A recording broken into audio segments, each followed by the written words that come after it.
অতিকে গুৰুত্বপূৰ্ণ খবৰ শিৱসাগৰত জাতীয় সংগঠনে এক বৃহৎ সিদ্ধান্ত গ্ৰহণ কৰিছে বহিৰাগতৰ সন্দৰ্ভত বহিৰাগতই এতিয়াৰ পৰা শিৱসাগৰ জিলাত মাটি ক্ৰয় কৰিব নোৱাৰিব দোকান খুলিব নোৱাৰিব আৰু সমান্তৰালভাৱে অসমীয়া ভাষাত লিখিব লাগিব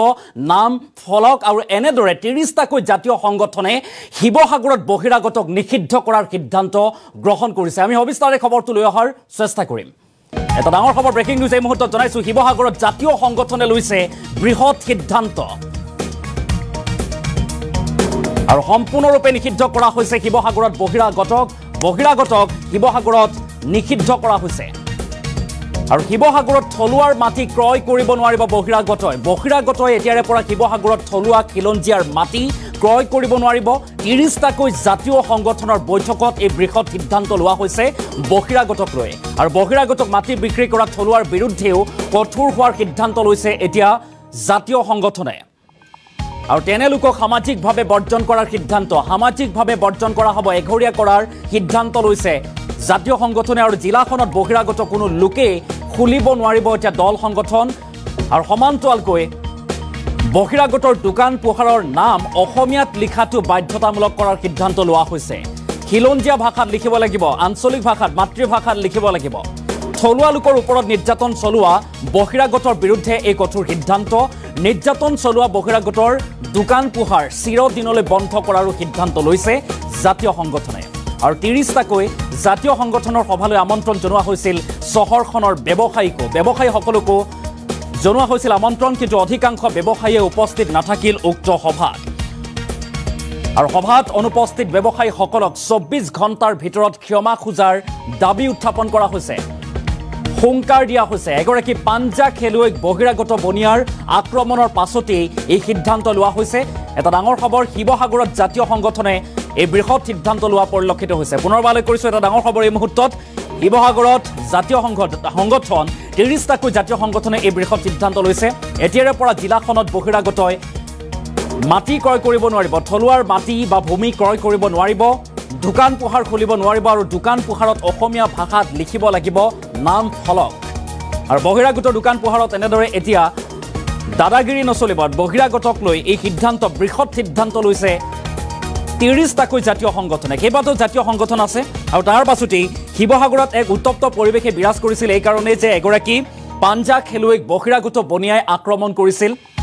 দলবদ্ধ আক্ৰমণ কৰিছিল আৰু সমগ্ৰ ঘটনা কেন্দ্ৰ কৰি শিৱসাগৰত উত্তপ্ত পৰিৱেশে বিৰাজ কৰিছিল চাঞ্চল্যৰ সৃষ্টি হৈছিল আৰু তাৰ পাছতে প্ৰত্যেকটোৰ জাতীয় সংগঠনে মাত মাতি আহিছিল তীব্ৰ ধাৰাবাহিক প্ৰতিবাদী কাৰ্যসূচী ৰূপায়ণ কৰি আহিছিল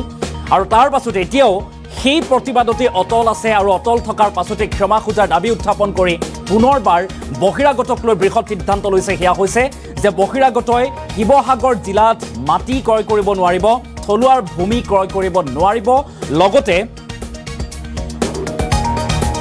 নিষিদ্ধ কৰা হৈছে শিৱসাগৰত এতিয়া বহিৰাগত মাটি বিক্ৰী কৰাৰ থলুৱাৰ বিৰুদ্ধেও কঠোৰ হোৱাৰ সিদ্ধান্ত লৈছে এনেদৰে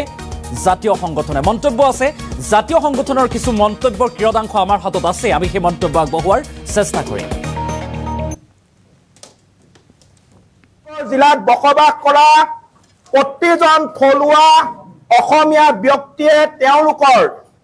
মাটি বাৰীকে ধৰি যিকোনো সম্পত্তি কোনো কাৰণতে কেইটামান টকাৰ লোভত বহিৰাগত ব্যক্তি বা অনাঅসমীয়াক বিক্ৰী কৰিব নোৱাৰিব যদি কোনোবা অসমৰ থলুৱা ব্যক্তিয়ে কেইটামান টকাৰ কাৰণে তেওঁলোকৰ মাটি সম্পত্তি বহিৰাগত হাতত বিক্ৰী কৰে অনাঅসমীয়া হাতত বিক্ৰী কৰা আমি খবৰ পাওঁ তেনেকুৱা অসমীয়া ব্যক্তিক আমি সামাজিকভাৱে বৰ্জন কৰা হ'ব আজিৰ তাৰিখৰ পৰা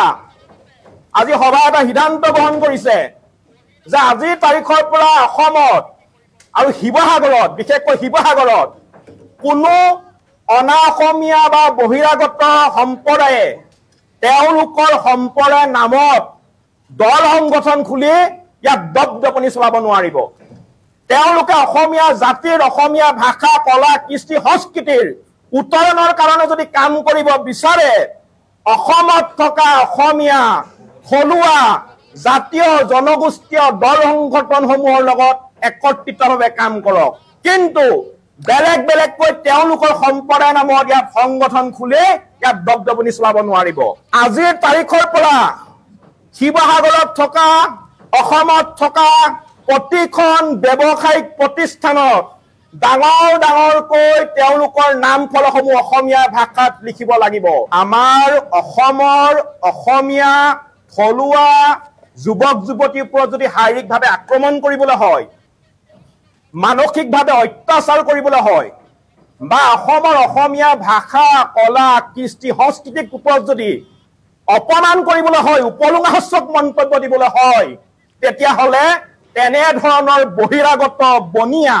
তেনেধৰণৰ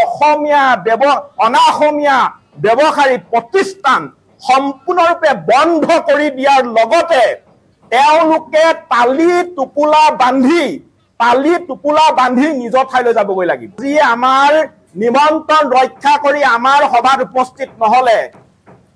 24 ঘণ্টাৰ ভিতৰত তেওঁলোকে শিৱসাগৰবাসী অসমবাসী ৰাইজৰ ওচৰত ক্ষমা খুজিব লাগিব, অন্যথা আমি। আৰু এনেদৰে এতিয়া 30টাকৈ জাতীয় সংগঠনে বহিৰাগতক ভাবুকি দিয়া পৰিলক্ষিত হৈছে যে বহিৰাগতক ক্ষমা বিচাৰিব লাগিব আৰু অসমত বিশেষকৈ শিৱসাগৰত মাটি ক্ৰয় কৰিব নোৱাৰিব,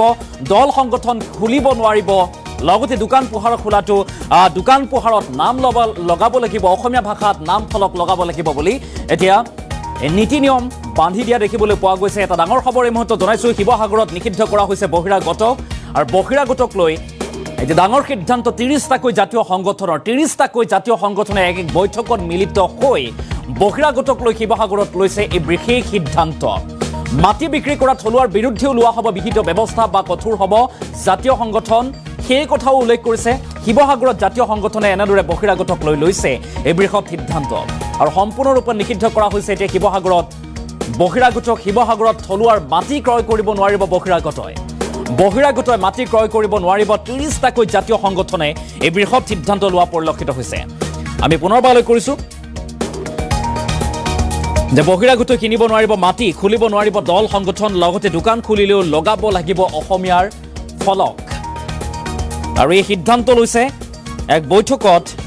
এই বৃহৎ সিদ্ধান্ত লোৱা হৈছে বহিৰাগতক লৈ শিৱসাগৰত 30টাকৈ জাতীয় সংগঠনে। আৰু বহিৰাগতক মাটি বিক্ৰী কৰা থলুৱাৰ বিৰুদ্ধে কঠোৰ হোৱাৰ সিদ্ধান্ত আৰু তেনে লোকক সামাজিকভাৱে বৰ্জন কৰাৰ সিদ্ধান্ত গ্ৰহণ কৰিছে জাতীয় সংগঠনসমূহে। আৰু থলুৱা লোকৰ ওপৰত নিৰ্যাতন চলোৱা বহিৰাগতৰ বিৰুদ্ধে কঠোৰ সিদ্ধান্ত, নিৰ্যাতন চলোৱা বহিৰাগতৰ দোকান পোহাৰ চিৰদিনলৈ বন্ধ কৰি দিয়া হ'ব বুলিও হুংকাৰ বা ভাবুকি এতিয়া বহিৰাগতক জাতীয় সংগঠনৰ। আৰু 30টাকৈ জাতীয় সংগঠনৰ সভালৈ আমন্ত্ৰণ জনোৱা হৈছিল চহৰখনৰ ব্যৱসায়ীসকলকো, কিন্তু অধিকাংশ ব্যৱসায়ী উপস্থিত নাথাকিল এই সভাত বা বৈঠকত। আৰু সভাত অনুপস্থিত ব্যৱসায়ীসকলক 24 ঘণ্টাৰ ভিতৰত ক্ষমা খোজাৰ দাবী। এগৰাকী পাঞ্জা খেলুৱৈক বহিৰাগত বনিয়াৰ আক্ৰমণৰ পাছতেই এনেদৰে উত্তাল হৈ পৰিছে এতিয়া শিৱসাগৰত উত্তপ্ত পৰিৱেশে বিৰাজ কৰিছে আৰু জাতীয় সংগঠনসমূহে বহিৰাগতক লৈ এই বৃহৎ সিদ্ধান্ত ল'বলৈ বাধ্য হৈছে। অসমীয়া জাতি, মাটি, ভাষা, কৃষ্টি সংস্কৃতিৰ দাবী কৰিছে আৰু তেখেতসকলে যদি উত্তৰণৰ বাবে কাম কৰে তেনেহ'লে অসমীয়াৰ সৈতে মিলি থাকিব লাগিব, কিন্তু নিজস্বভাৱে দল সংগঠন খুলি সেইসমূহ কাম কৰিব নোৱাৰিব বুলি এতিয়া হুংকাৰ জাতীয় সংগঠনৰ। মন্তব্য আছে, আমি মন্তব্য পুনৰবাৰ আগবঢ়োৱাৰ চেষ্টা কৰিছোঁ। তেওঁলোকৰ ব্যৱসায়িক প্ৰতিষ্ঠান শিৱসাগৰ জিলাত বসবাস কৰা প্ৰতিজন থলুৱা অসমীয়া ব্যক্তিয়ে তেওঁলোকৰ মাটি বাৰীকে ধৰি যিকোনো সম্পত্তি কোনো কাৰণতে কেইটামান টকাৰ লোভত বহিৰাগত ব্যক্তি বা অনাঅসমীয়াক বিক্ৰী কৰিব নোৱাৰিব। যদি কোনোবা অসমৰ থলুৱা ব্যক্তিয়ে কেইটামান টকাৰ কাৰণে তেওঁলোকৰ মাটি সম্পত্তি বহিৰাগত হাতত বিক্ৰী কৰে, অনাঅসমীয়া হাতত বিক্ৰী কৰা আমি খবৰ পাওঁ, তেনেকুৱা অসমীয়া ব্যক্তিক আমি সামাজিকভাৱে বৰ্জন কৰা হ'ব। আজিৰ তাৰিখৰ পৰা আজি সভা এটা সিদ্ধান্ত গ্ৰহণ কৰিছে যে আজিৰ তাৰিখৰ পৰা অসমত আৰু শিৱসাগৰত, বিশেষকৈ শিৱসাগৰত কোনো অনাঅসমীয়া বা বহিৰাগত সম্প্ৰদায়ে তেওঁলোকৰ সম্প্ৰদায়ৰ নামত দল সংগঠন খুলি ইয়াক দপদপনি চলাব নোৱাৰিব। তেওঁলোকে অসমীয়া জাতিৰ, অসমীয়া ভাষা, কলা, কৃষ্টি সংস্কৃতিৰ উত্তৰণৰ কাৰণে যদি কাম কৰিব বিচাৰে, অসমত থকা অসমীয়া থলুৱা